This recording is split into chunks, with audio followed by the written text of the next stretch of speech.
Hola, somos estudiantes de la Universidad Técnica de Manabí, Facultad de Ingeniería Agrícola. Nuestro tema de tesis es Impacto de la labranza convencional y cero labranza en el rendimiento y nodulación del cultivo del maíz pintado en el campus de la Facultad de Ingeniería Agrícola. Nuestra tutora es Tanya Beatriz Bravo Mero. Mi compañero de tesis es Arteaga Macías José Julián y mi persona, quien habla, Carvajal Palma Milena Nicole.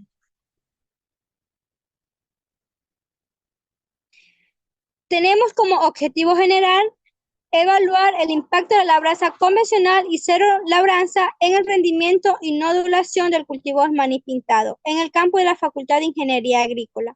Como objetivo específico tenemos analizar las propiedades físicas y químicas del suelo bajo los dos sistemas de labranza y dos distanciamientos de siembra y cuantificar los componentes del rendimiento y la nodulación en las raíces del cultivo del maíz pintado bajo dos sistemas de labranza y dos distanciamientos de siembra.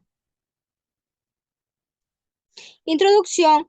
El uso de la biofertilizantes en el cultivo del maní se ha vuelto crucial gracias a su capacidad para mejorar el rendimiento del cultivo de manera más económica y sostenible.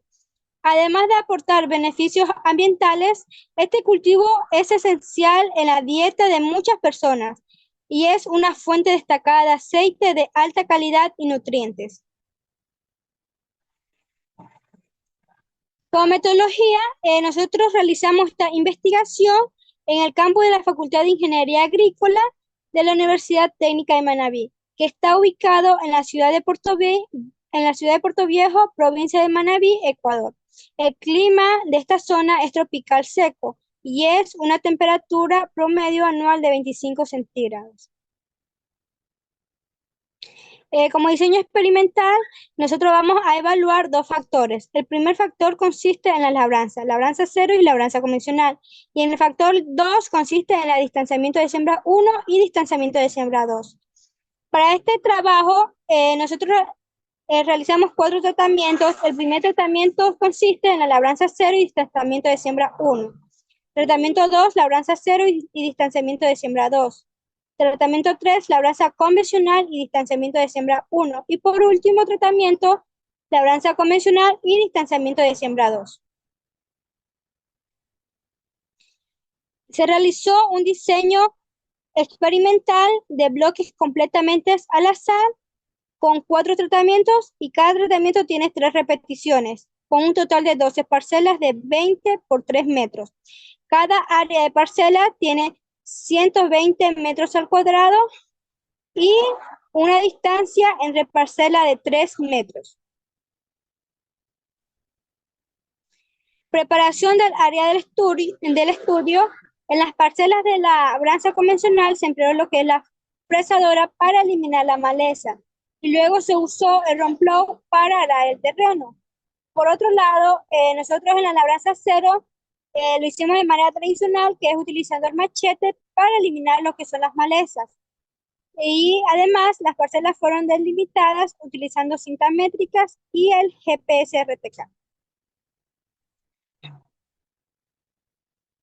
Análisis de las propiedades físicas del suelo en los dos tipos de labranza. Los análisis físicos del suelo sí los realizaron en el Laboratorio del Suelo y Agua de la Facultad de Ingeniería Agrícola. Previo se tomaron muestras aleatorias por parcela. Se tomaron muestras también de suelos en ambas áreas. En la labranza en cero se realizó una muestra de patrón en zigzag, tomando 8 muestras de suelo de distintas ubicaciones dentro de la parcela. Y en la labranza convencional, asimismo, se hicieron 8 muestras siguiendo el mismo patrón, que es en zigzag. Cada muestra fue recolectada a diferentes profundidades, de 0 a 15 centímetros, de 15 a 20 y de 20 a 30 centímetros para evaluar la variedad del suelo a diferentes profundidades. Eh, Tomamos textura del suelo que se determinó utilizando el método del hidrómetro, un procedimiento estándar que es la ciencia del suelo para clasificar y analizar las distribuciones de partículas en muestras de suelo. También tomamos densidad aparente, que se empleó un procedimiento de laboratorio que consistió en la utilización de una sonda inicial La muestra de suelo previamente secadas al aire y tamizadas a través de un tamiz de apertura de 2 milímetros fueron pesadas con precisión en una balanza analítica, empleando para ello portamuestra de porcelana y posteriormente se procedió a llenar parcialmente una sonda graduada de 50 centímetros cúbicos con la porción de un suelo tamizado, utilizando un embudo para garantizar un llenado homogéneo. Las propiedades químicas del suelo. Para llevar a cabo este procedimiento, tomamos 20 gramos de suelo previamente tamizado con una malla de 2 milímetros y se colocaron en un recipiente que contenía 50 mililitros de agua destilada. La mezcla se agitó manualmente durante 5 minutos para asegurar una homogeneización adecuada.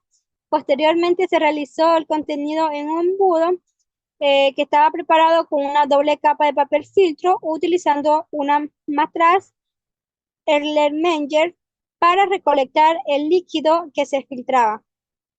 Este procedimiento de filtración se expande durante 24 horas, tras lo cual la solución obtenida se almacenó en recipientes a una temperatura constante de 18 centígrados hasta su análisis químico. Este procedimiento lo realizamos 3 veces para cada tratamiento, logrando obtener un promedio de 60 mililitros de solución. Compactación del suelo. Realizamos mediciones de la compactación del suelo utilizando un penetrómetro, tanto como después de la siembra. Se tomó una medición general que fue aleatoria y adicionalmente se realizaron mediciones por parcelas a través de profundidades específicas que fueron de 15, 20 y 30 centímetros. Esta evaluación se realizó con el fin de analizar la resistencia al penetramiento de este suelo y correlacionarla con los tratamientos de labranzas que fueron aplicados. Y por último, nosotros cosechamos entre 95 y 20 días cuando las hojas comenzaron a mostrar un color amarillento, que esto nos indicaron que ya estaba madura el cultivo. Este cambio en el color de las hojas sugiere que el ciclo del crecimiento de las plantas está llegando a su fin y que los frutos están listos para recolectarlos o cosecharlos. Variables morfofisiológicas y productivas, monitoreo y recolección de datos. A lo largo del ciclo del cultivo, se realizaron monitoreos periódicos sobre el crecimiento, desarrollo y salud de las plantas y el rendimiento del cultivo en cada una de las parcelas. Se registraron datos sobre la altura de las plantas, número de hojas, ramificaciones y de la producción final de cada tipo de labranza.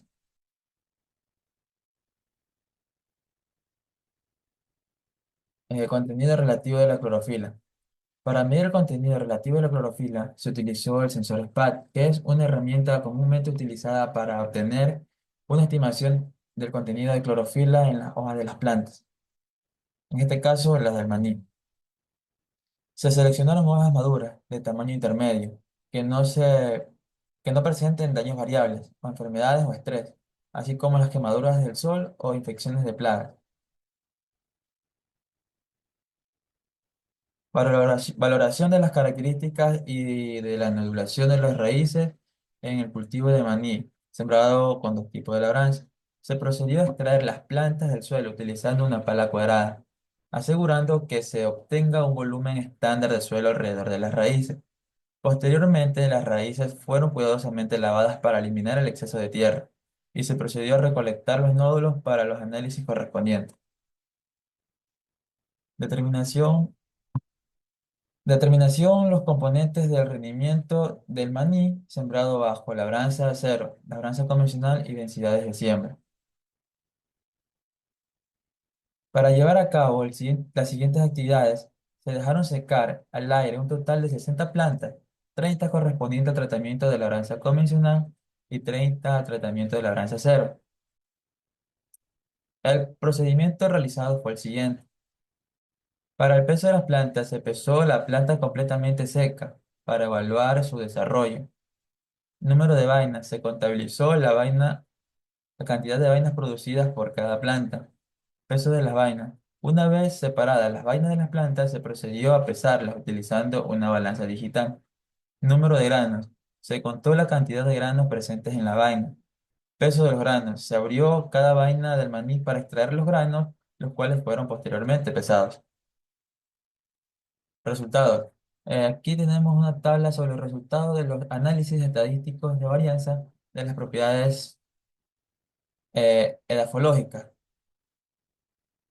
No tenemos un pequeño cuadro donde tenemos las variables de arena, limo, arcilla, etcétera, ¿no? Tenemos también lo que es la media, la desviación estándar, el factor A, tipo de labranza, donde es muy significativo. Resultados de los análisis estadísticos de la varianza de las variables agronómicas. Tenemos las variables las cuales son el número de vainas, el peso del grano con vainas, número de granos, el peso de los granos, el peso de la biomasa y la nodulación. Discusión. Efecto de la labranza en las propiedades del suelo. Tenemos el tipo de labranza cero y labranza convencional, los cuales nos dice que en el análisis comparativo en los tipos de labranza, tanto en la labranza cero y la labranza convencional, mostró diferencias significativas en las propiedades texturales y de retención hídrica del suelo. Efecto de la época de siembra en las propiedades del suelo. El siguiente cuadro lo que nos quiere decir es que después de los análisis de los efectos de la época de la siembra en propiedades físicas y químicas, el suelo reveló diferencias significativas en varias variables. Número de vainas por planta. Efecto de la labranza en el número de vainas por planta. Se puede observar donde se obtuvo un mayor número de vainas por planta fue en la labranza cero, con un promedio de 14 vainas por planta, que fue la mayor.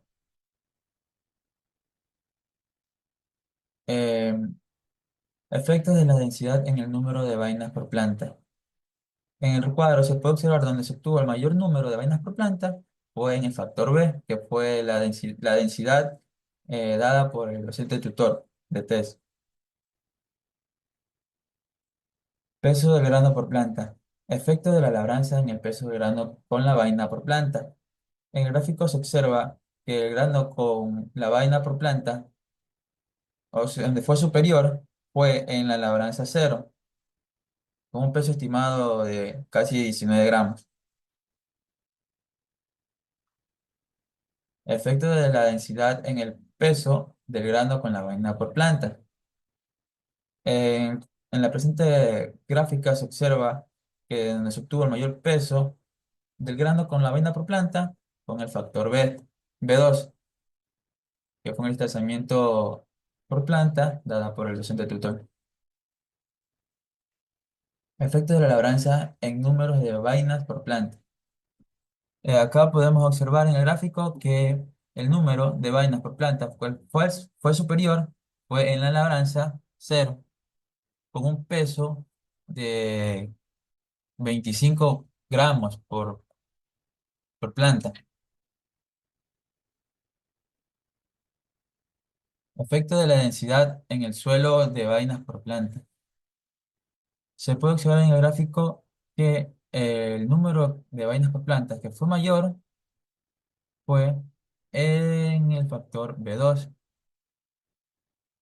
con un promedio de 14 vainas por planta aproximadamente. En cambio, en el factor B1 fue de un 8, de 8 vainas por planta. Peso de la biomasa.